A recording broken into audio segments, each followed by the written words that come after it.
In a way, check out Cade right here. Who does he remind you of?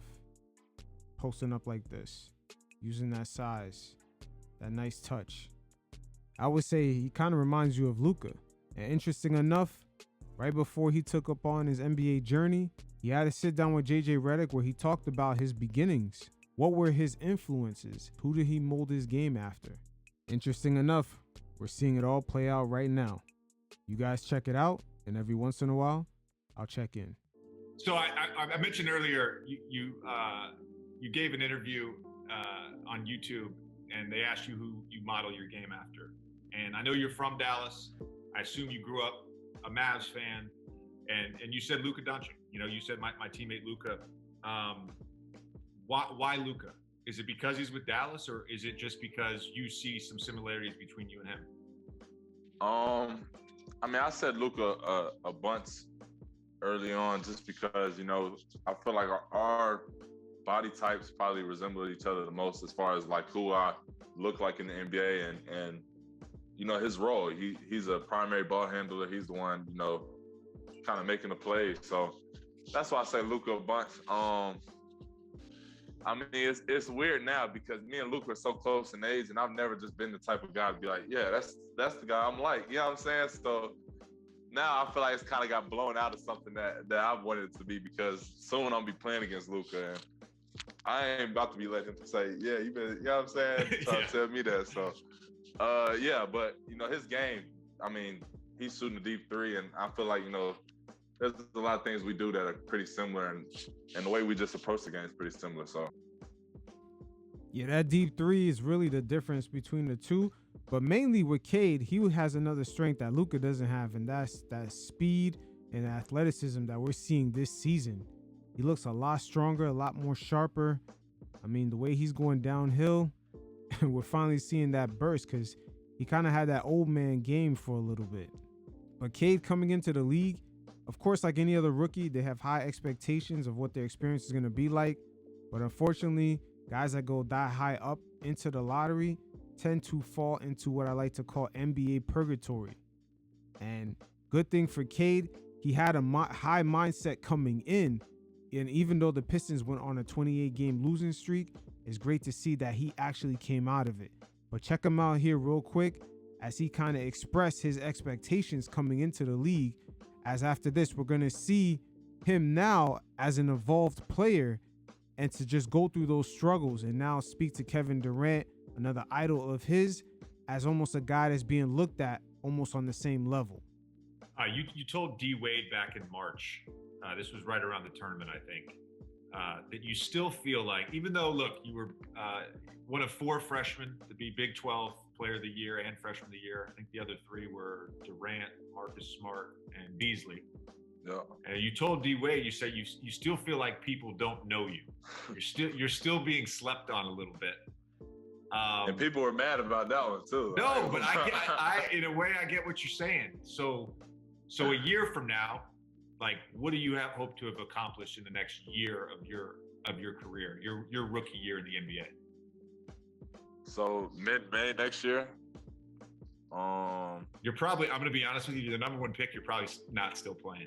You're probably out. Crazy. You crazy. You think I'm going for that? We in there playing for sure. I don't know if you're making the second round of the playoffs, if you're going to the worst team in the NBA. I'm just going to be honest with you.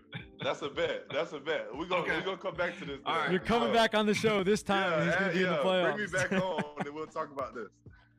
But yeah, that's one of the main things. I want to make the playoffs. I want to be in that race for sure. And again, right here, we're seeing Cade, the way he had his expectations set and just going through that NBA rookie purgatory of just losing over and over, 28 games in a row. God damn. And you in Detroit, the Motor City loves to win. They got a lot of pride down there, and it's a huge NBA market, a sleeping giant. A lot of those Midwest teams are low-key sleeping giants. Chi-Town is mixed in there too, so that region has been down for a little bit, and things are on the up and up.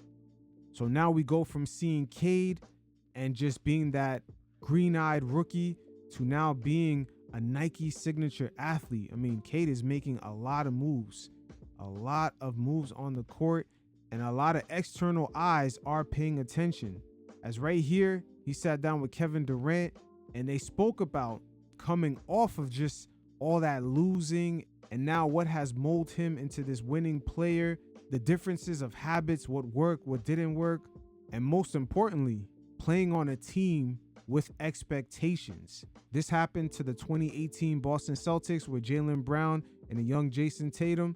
When they had expectations, they kind of fell short.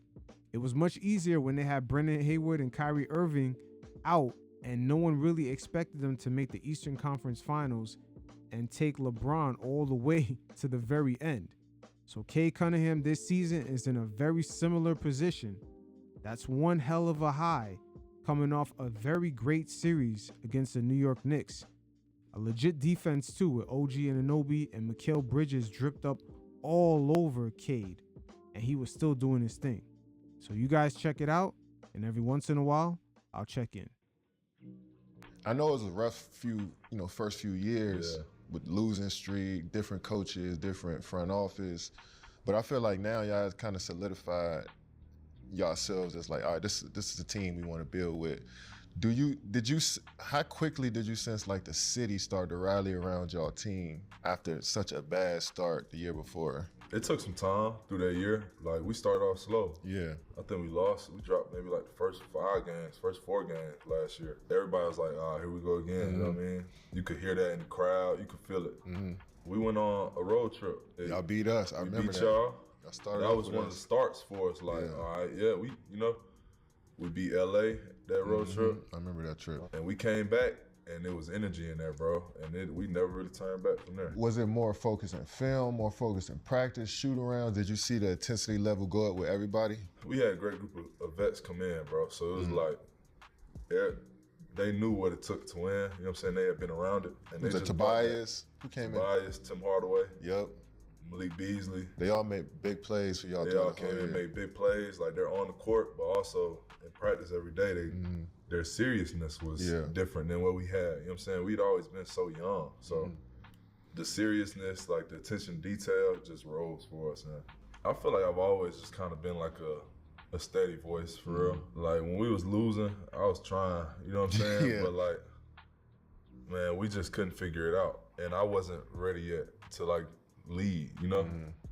The vets coming in, like them talking to me, like me picking their brains and stuff, I just felt more equipped, you know? And I built like camaraderie with them on the court as far as chemistry and stuff. And we just all kind of rose from that, but. Now you notice the same difference in OKC. Once they got Hartenstein, and they also got Alex Caruso, who's coming off a championship with the Lakers in the bubble in 2020. That team had a whole different aura because they were battle tested throughout the playoffs, going up against Jokic in a 7-game series, and also with the Indiana Pacers. Make no mistake about that. As far as like talking and stuff, like I've always kind of just had that, like talking to guys, being a communicator. I'm low man. I've just always just kind of been that way. You handle the ball a lot. Do you feel as though sometimes you want to come off of it and play off the ball a little bit more? Yeah. I've had games where we've done that, you know what I mean? And it's fun. It's a good balance, you know what I mean? Yeah. I think there's time where like I need to be bringing it up and like facilitating everything from up top. But there's been a lot of times where, depending on how they want to guard me and stuff like that, a lot of times people want to pick me up, turn me at once when I'm bringing it up. A lot of NBA stars struggle with this, being off ball. Pay attention to that Paolo Banchero and Franz Wagner situation in Orlando. But Ja Morant is also struggling with that situation. And you see Jalen Brunson, he's the only one where that didn't really affect his game because he was playing out there with Luka.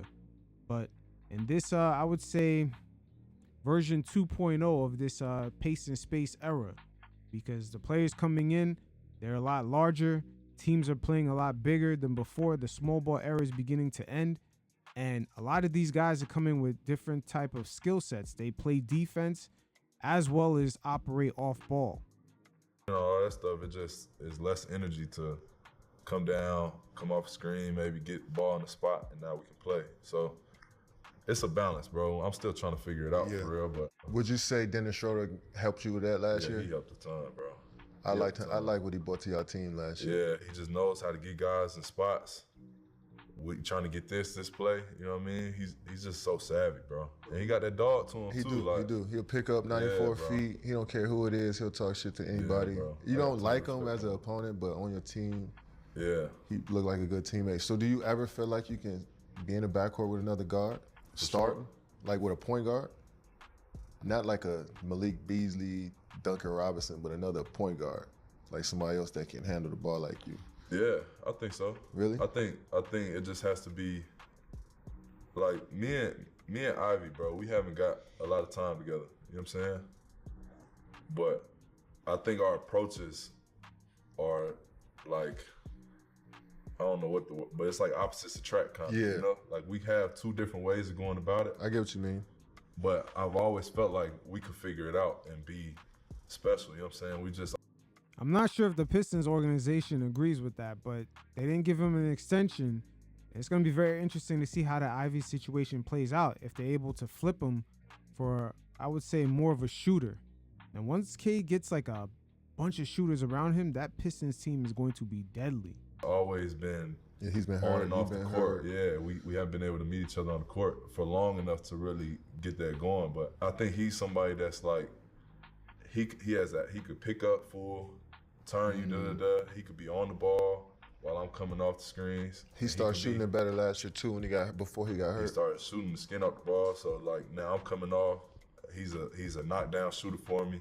We know he can get in a paint at will, you know what I mean? So I definitely feel like I can. I think he's a great example of that. We just haven't been able to get it going, but for sure, bro. I think I could definitely play with a guard. Yeah, I feel like you're a combo. I actually feel like you can go from 1 to 4, actually. I mean, you're always going to bring the ball up, but you can guard some bigger players and shoot the ball, catch and shoot, too.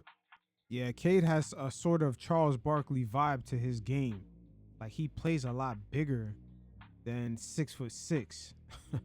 I can't explain it, but we've seen it through the highlights with the post up, the way, he's able to, in transition, just take advantage of certain matchups, and even throwing screens for certain guys to get switches.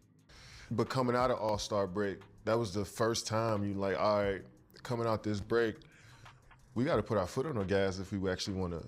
Yeah. You know what I'm saying? Yeah, we're riding that hunt. You're riding that hunt. So you got to turn the page real quick. Yeah. That's another phase of the team having to turn the page so quick and try to understand that the late end of the season, and speak on that, like, playing for standings now. Because that's like, it's easy in the playoffs when you can focus in on the team and lock in on the team for a week, but each a different opponent every night when you're trying to get ready for the playoffs. It's serious, bro. How was that mindset going in right after All-Star break? I mean, firstly, it was a blessing to even be in that. You know what I'm saying? Versus the previous years. Come out of All-Star break season and it's over. Season over with. You know? Everybody taking off against you. Mm-hmm. It's just like nobody gives a damn about our games. You know? So, that's that fucking NBA rookie purgatory. Some guys never come out of that. There's a lot of skeletons left in that closet of just players who just, it's unfortunate, but they just never really came out of it. I hope in the future the NBA could do something about the lottery rules and not allow certain teams to be repeat offenders every single season in that lottery mix. Just had us all fired up. Like we've had a bunch of guys be in the trenches, like for years, not even thinking about playoff, not even smelling playoff basketball. That's a sick feeling. It's sick, bro.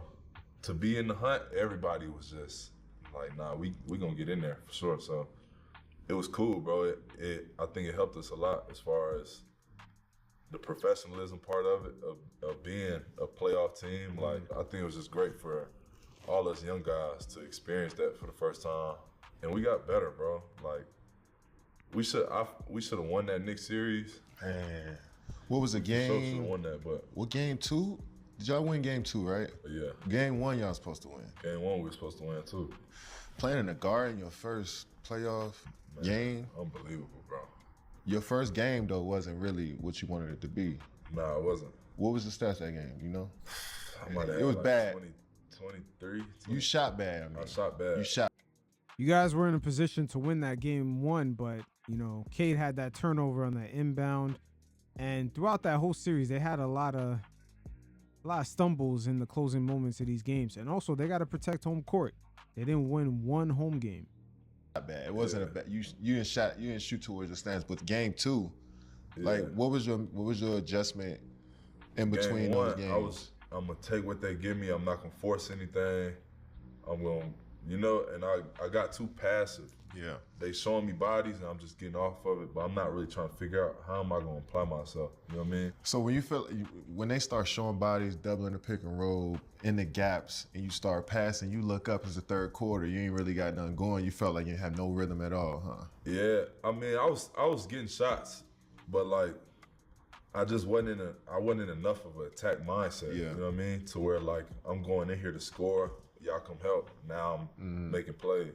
I was kind of like, I'm gonna come in here, y'all are gonna help, I'm gonna make plays. Yeah. It's just a difference, you know? That's a small nuance, man. It's like, and I find myself I know you know trying about to that. balance that so much. Yeah. And it's like, you don't want to think about it too much, but it's like, when you start seeing yourself not being aggressive and start, you know, letting the defense dictate now, that's when you start putting your foot on the gas. So, and that's playing into their hands more exactly. than anything. Exactly. And that's one of the balances that, honestly, I feel like is one of the biggest things that, like, if I can master that, I think I could take my game to a whole nother level. You know what I mean? It's like something that I've always been trying to work on, and it's fun, bro. It's fun. Like, you know how fun this job is, bro. It is, especially in the playoffs when you get to play the same team over again, and you know why you lost. You understand watching film how you can get better. It's like a real journey through a playoff series. You know what I'm saying? Like, bro, this is nothing like it, bro. From game 1 that was the best basketball ever in my life. And so it's you can hear Cade, man. He's so fucking excited because he got out of that NBA purgatory. Rookies, oh man, some rookies just get too caught up in that with just getting accustomed to all that losing. You could feel the relief from his shoulders to be out of that realm. Like no going back for y'all. So every game in the regular season is important. Every practice shoot around feels important. Has your routine kind of changed based off of like becoming more successful as a team and as a player? Like your day-to-day routine, practice, shoot arounds, game day? I mean, bro, it's similar. I think I'm just more intentional about what it is I'm working on, shoot arounds, game days and stuff, like pregame routines and stuff. I'm just more intentional. I remember I asked you about that stuff, like how robotic are you about it as far as like, are you trying to do the exact same thing, or do you mess around with it, you know? And I remember you telling me like, nah, bro, you gotta be free with it, you know what I'm saying? Yeah. And that changed how I go about it, like just having intention on, I'm about to work on this, and I go out there and work on it, bro, until it feels good, for real. Hey, in this season, we're seeing with Cade, it's definitely looking like it's feeling good. New Nike signature athlete, doing his thing, looks a lot stronger, faster. Ooh, Pistons sitting at the top of the conference. They're up there, top 2. So, hey, basketball is back in the D. It sure is. We'll see how it plays out. Until next time, you fellas stay safe. Peace.